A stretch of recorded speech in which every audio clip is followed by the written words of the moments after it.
Hey folks, Bobby Barrack here again. We're at Wally's Palace up here on Clear Lake, California. And I just want to, I'm getting a lot of bites up here, but a lot of small fish. You know, little drop shot rig right Felt there. it. Like he said. Just like the teacher said.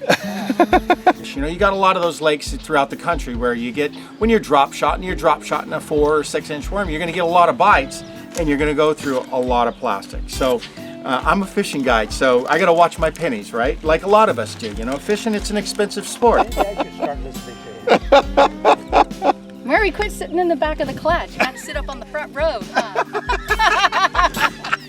Teacher's pet. The teacher's pet. So any way that I can find a way to cut some corners, especially when it comes to the plastic, there's nothing wrong with reusing some of your plastic baits, okay? That's where this guy comes in, the Mendit. You know, for 10, 11 bucks, you get you some of this right here, and you can fix a lot of these worms.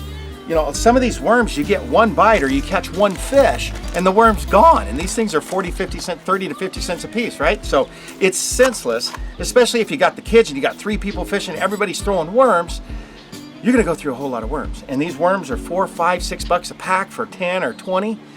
So we're gonna do what we can, this right here, the Mendit, so that we can salvage some of these. Some of the worms, they get torn during the course of the day. You can't use them at all. They get torn in half or the fish bites half of it. But if you have some of these worms where just the nose is broke, right? Then what I do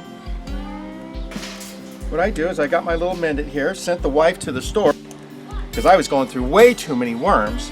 I said, man, I need some Mendit. I forgot my Mendit at home. You just take that Mendit, just a little drop here and there where the damaged plastic is, and like an assembly line, you just go right down the line. Every once in a while, you'll have to hold it together so it will completely close that gap. And it just, this Mendit stuff, it just glues the plastic together.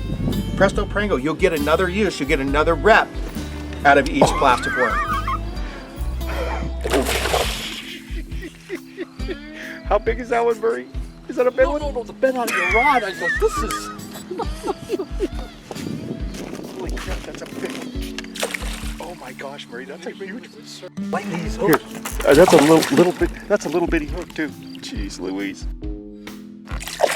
Oh, come here. Oh my gosh.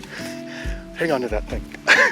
Just a quick little tip for those of you, I know a lot of you know about saving your worms with the Mendit stuff, but I'll tell you what, this is just the second day here, and I had a pile like this yesterday, and I got another pile today, so I'm sure we're gonna have another pile tomorrow. So that's just another quick tip from Bobby Barrack's bass class on YouTube.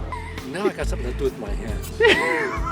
Usually it has nothing to do with your hands if you don't have a rod in your hand. Oh my gosh, that's a big one.